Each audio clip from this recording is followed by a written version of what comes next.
Welcome to this training simulation, Commander. I'm Kiersey James, and I'm going to be helping you along as you progress.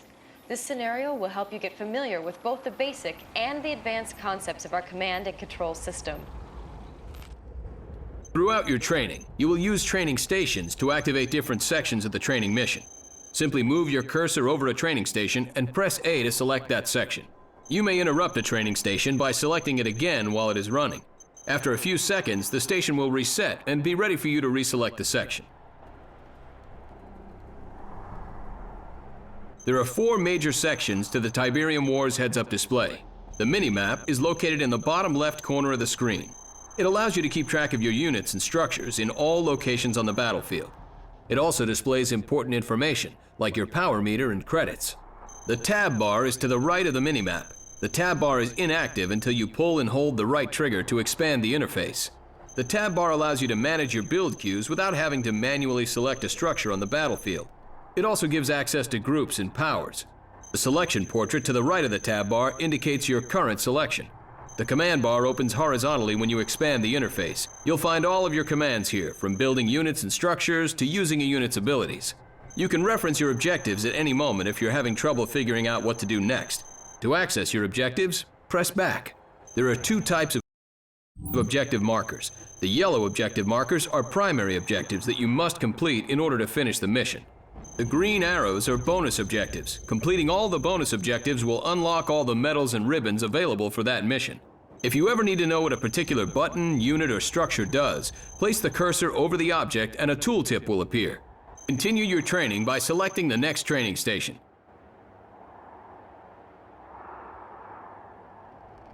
This station covers camera movement, zoom, and rotation. To pan the camera, move the left stick up, down, left, or right. Move the camera in any direction now.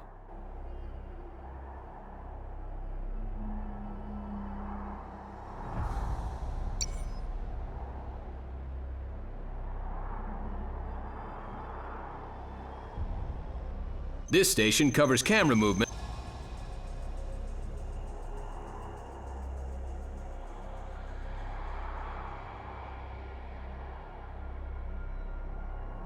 This station covers camera movement, zoom, and rotation.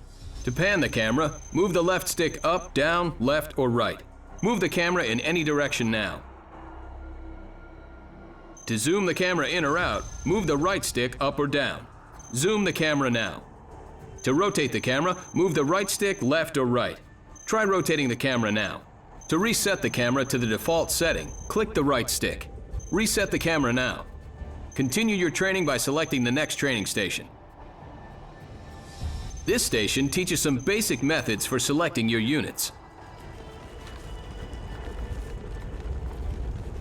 Highlight these soldiers by placing your cursor over them. While your cursor is over the soldiers, press A to select them.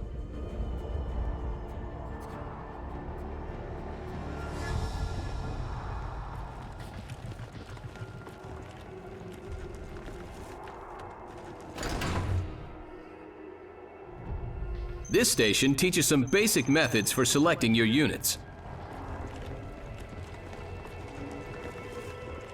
Highlight these soldiers by placing your cursor over them. While your cursor is over the soldiers, press A to select them. The soldiers are now selected. Notice that your currently selected units have a rope around their feet to indicate that they're selected. Some units, like these riflemen, come in squads that are selected as a group when you press A on any of them. You can select all of your units on screen by holding the left trigger and then pressing A. Try selecting all of your units on screen now. Nicely done, Commander. Continue your training by selecting the next training station. This section will teach you how to move your units.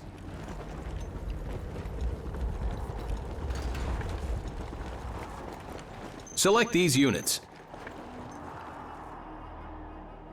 Now place your cursor over open ground and notice that the cursor changes. This means that you may issue a move command. Press A to issue a move command next to the smoke signal. Securing area. Great job. Continue your training by selecting the next training station. This station will teach you how to issue attack commands.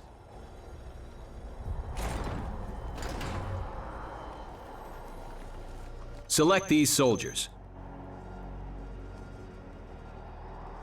Now move your cursor over those enemy Nod soldiers and notice that the cursor changes.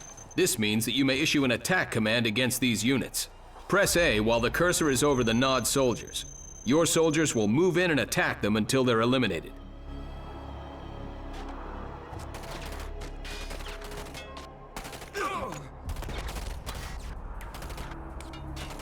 When in range, your units will attack enemy units automatically. They will not, however, automatically target structures. You must issue an attack command to destroy those. Have your units destroy that Nod power plant by issuing an attack command on the structure.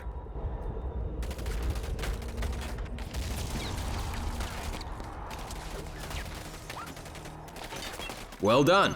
The attack move command is used to make units move to a location, but stop to attack every enemy they encounter on the way. This differs from a normal move command, which will ignore every enemy unit along the way. To give these units an attack move command, select them, and then double tap A over open ground near those Nod soldiers to send your units on a path of destruction.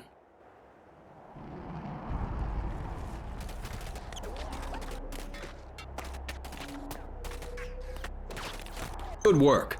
Continue your training by selecting the next training station.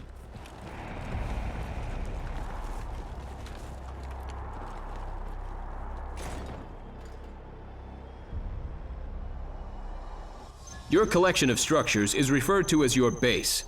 This section teaches the basics of base construction.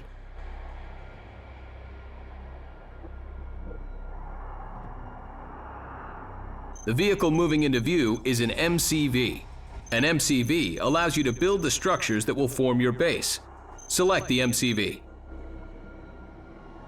To unpack your MCV, press and hold the right trigger. This expands your interface. Use left or right on the D-pad to reach the Unpack command in the command bar. Now press A on the Unpack command. Now that the MCV is unpacked, you have established ground control and can place additional structures anywhere within your build radius. Pull and hold the right trigger to expand the interface. The command bar is now open. Press left or right on the D-pad to navigate to the power plant icon. Now press A on the power plant icon. The structure is now being built. Every structure has a build time before it can be placed on the battlefield. Notice the tab bar is flashing. Your building is now ready. Pull and hold the right trigger to expand the interface. Now select the flashing tab. A blueprint of the structure appears under your cursor in the middle of the screen. The building can now be placed anywhere within your build radius. Press A to place the building. To return to your base at any time, click the left stick. Continue your training by selecting the next training station. This section teaches you how to build the units that will fight for you. Select the barracks, and then pull and hold the right trigger to expand the interface. Use left or right on the D-pad to find the Rifleman Squad icon in the command bar. Now press A to begin building a squad of riflemen.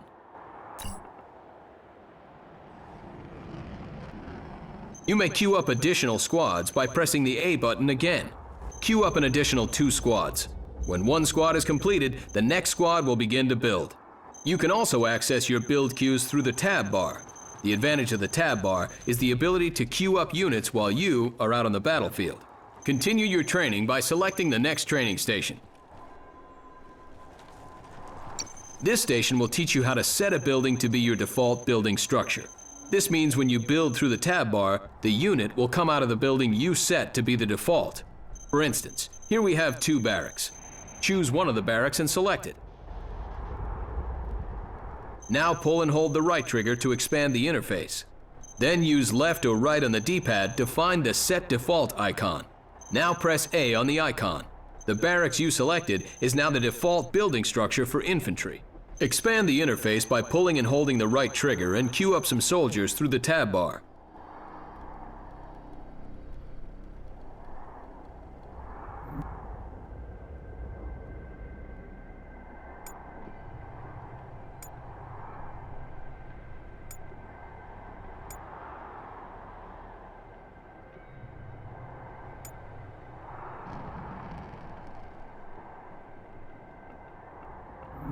Notice that the soldiers you've created come out of the barracks that you set as your default. Continue your training by selecting the next training station. This station will teach you about upgrades and abilities. Units receive upgrades when you research them at buildings such as the Armory. Select the Armory and then expand the interface. Note the various upgrades in its command bar.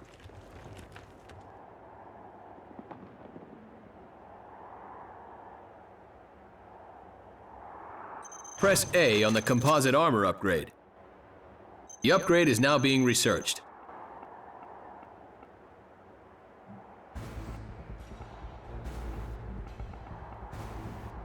Select your rifleman and note that the upgrade is now indicated in the selection portrait.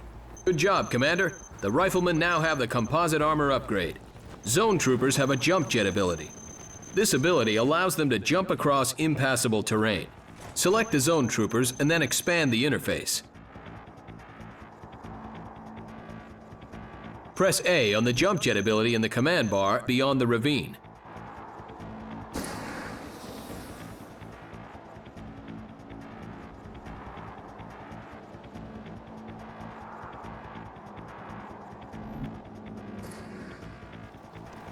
Your zone troopers were able to cross impassable terrain using this ability.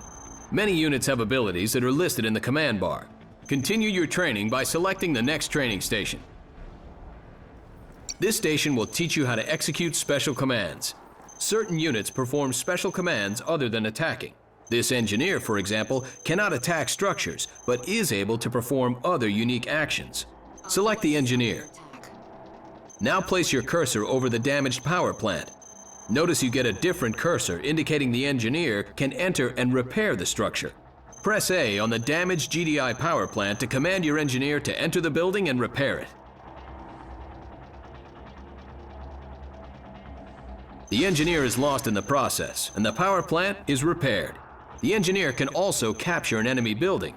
Press right on the D-pad to cycle through your special units. The first selection will be your commando, if you have one. Every unit after that will be one of your engineers. Try it now.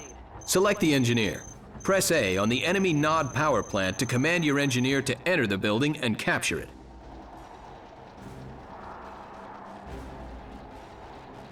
The NOD power plant is now yours.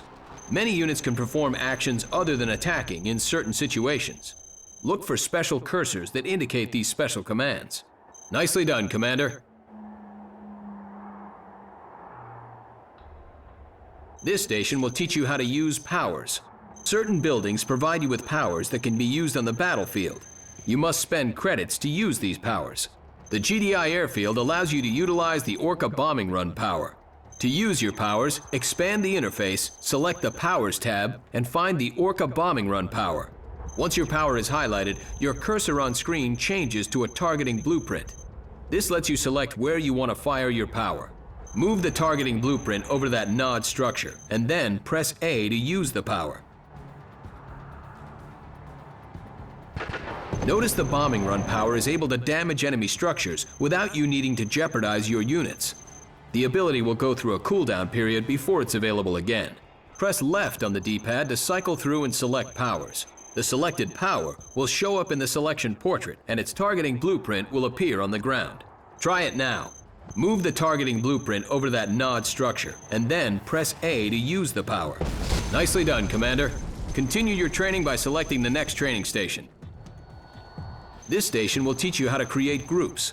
Groups are a combination of units or structures that you create in order to manage your army effectively.